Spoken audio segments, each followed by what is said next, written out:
నమస్కారం అందరికీ. ఇప్పుడు మనం ఇంటర్మీడియట్ ఫస్ట్ ఇయర్ వాళ్ళకి సివిక్స్ సబ్జెక్ట్ చూస్తున్నాం కదా. సో ప్రీవియస్ వీడియోలో మనం యూనిట్ 2లో ఎస్ఏ ఆన్సర్ కంప్లీట్ చేసుకున్నాము. ఇప్పుడు మనం యూనిట్ 2లో ఏదైతే షార్ట్ ఆన్సర్స్ ఉన్నాయో అవి చూద్దాం, ఇంపార్టెంట్వి. సో ఇక్కడ మనకి ఇంపార్టెంట్ ఫస్ట్ షార్ట్ ఆన్సర్ ఏంటిదంటే 4 kinds ఆఫ్ సోవెర్నిటీ. సో సోవెర్నిటీ అనేది మనం చూసాం కదా, సుప్రీం పవర్ ఇంకా స్టేట్కి ఉంటుంది ఇది అని చెప్పి. సో ఏదైతే ఈ సుప్రీం పవర్ ఉందో సోవెర్నిటీ అనేది, దానికి 4 టైప్స్ ఉన్నాయంట. సో అవేంటివో ఇప్పుడు చూద్దాము. Sovereignty is the supreme power of the state. It makes the state internally supreme and externally independent. So ఇది ఒక సుప్రీం పవర్ అంట. ఇంకా ఇది స్టేట్ని ఇంటర్నల్గా సుప్రీం చేస్తుంది, ఇంకా ఎక్స్టర్నల్గా ఇండిపెండెంట్గా చేస్తుందంట. నెక్స్ట్ కైండ్స్ ఆఫ్ సోవెర్నిటీ ఏమేమి ఉన్నాయి? First nominal sovereignty. So nominal sovereignty is also known as titular sovereignty. Nominal sovereignty means position of sovereign power only in names.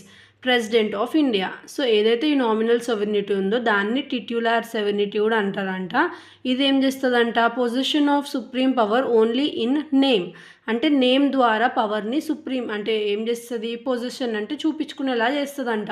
Like ఎవరు ఇక్కడ మనకి ప్రెసిడెంట్ ఆఫ్ ఇండియా అని ఎగ్జాంపుల్ ఇచ్చినారు. Next real sovereignty అంటే ఎవరు? Actually possesses sovereign power. So ఎవరైతే యాక్చువల్గా సోవెరియన్ power pass చేస్తారో వాళ్ళని రియల్ సోవెర్నిటీ అంటారు. He exercises sovereign power on behalf of nominal sovereign. So ఎవరైతే నామినల్ సోవెరియన్ ఉన్నారో అతని బిహాఫ్గా ఇతను సోవెరియన్ పవర్ని పాస్ చేస్తారు. లైక్ ఇప్పుడు ప్రెసిడెంట్ ఎవరైతే ఉన్నారో అతని పేరు మీద ప్రైమ్ మినిస్టర్ పొజిషన్ అంటే పవర్స్ పాస్ చేస్తారు కదా. సో అది. Next de jure sovereign.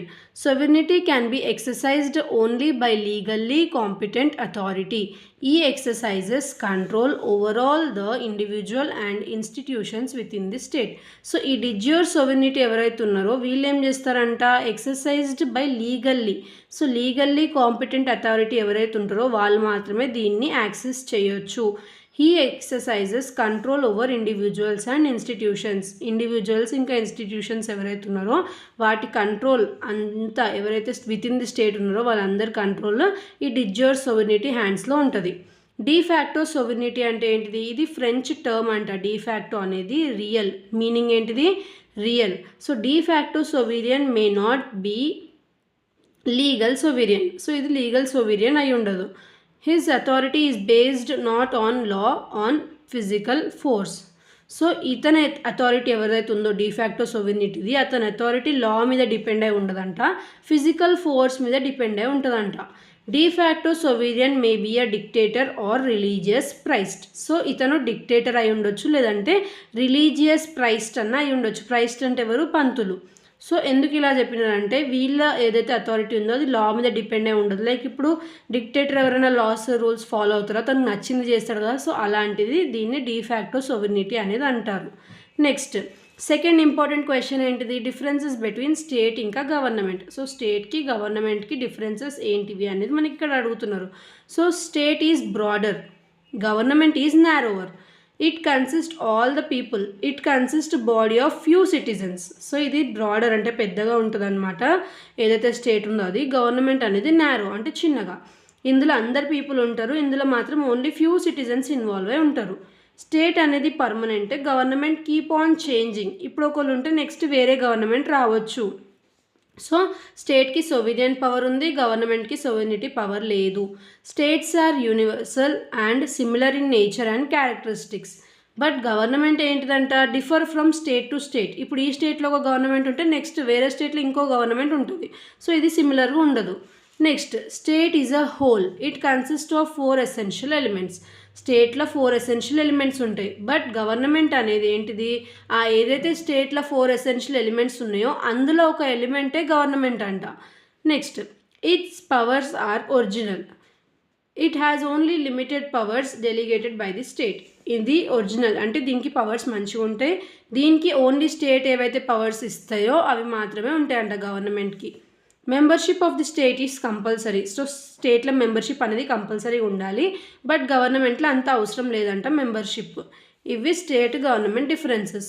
Next state association differences ఏంటిది? స్టేట్ అనేది పర్మనెంట్, బట్ అసోసియేషన్ అనేది టెంపరీ. స్టేట్లో సోవెరియన్ పవర్ ఉంటుంది, అసోసియేషన్లో ఉండదు.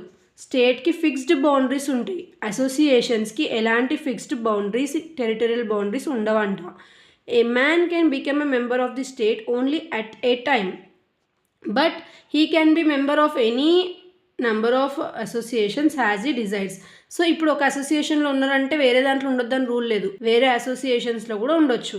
The state makes the laws violations of which is visited punishment. So state laws తయారు చేస్తుంది, అవి వయలేట్ అంటే అవిటిని వ్యతిరేకంగా మనం బిహేవ్ చేస్తే పనిష్మెంట్ కూడా ఇస్తారు. అదే అసోసియేషన్స్ ఏం చేస్తుంది, లాస్ అనేది చేయలేదు, ఇదేం చేస్తుంది, ఓన్లీ రూల్స్ ఇంకా రెగ్యులేషన్స్ మాత్రమే పెడుతుందంట. The aim of state is broader. So ఏదైతే స్టేట్ ఏం ఉందో అది బ్రాడర్, బట్ అసోసియేషన్స్ది limited. The membership of state is compulsory, but the membership of association is optional. మనం వెళ్ళి ఉంటే ఉండొచ్చు అసోసియేషన్లో, లేదంటే లేదు.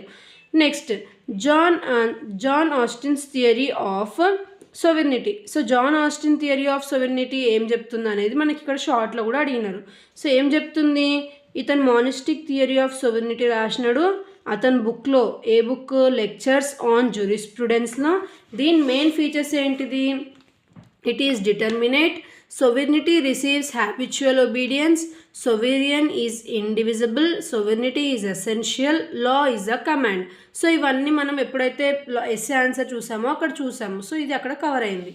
నెక్స్ట్ ఇంకొక ఇంపార్టెంట్ ఏంటిది, what are the differences between state and society. So స్టేట్కి ఇంకా సొసైటీకి రెండింటికి డిఫరెన్సెస్ ఏంటిది. స్టేట్ అనేది ఒక పొలిటికల్ ఆర్గనైజేషన్, అదే సొసైటీ అనేది సోషల్ ఆర్గనైజేషన్. దీనికి ఫిక్స్డ్ టెరిటరీ ఇంకా లిమిట్స్ అనేటివి ఉంటాయి. అదే సొసైటీకి ఎలాంటి ఫిక్స్డ్ టెరిటోరియల్ బౌండరీస్ ఉండదంట.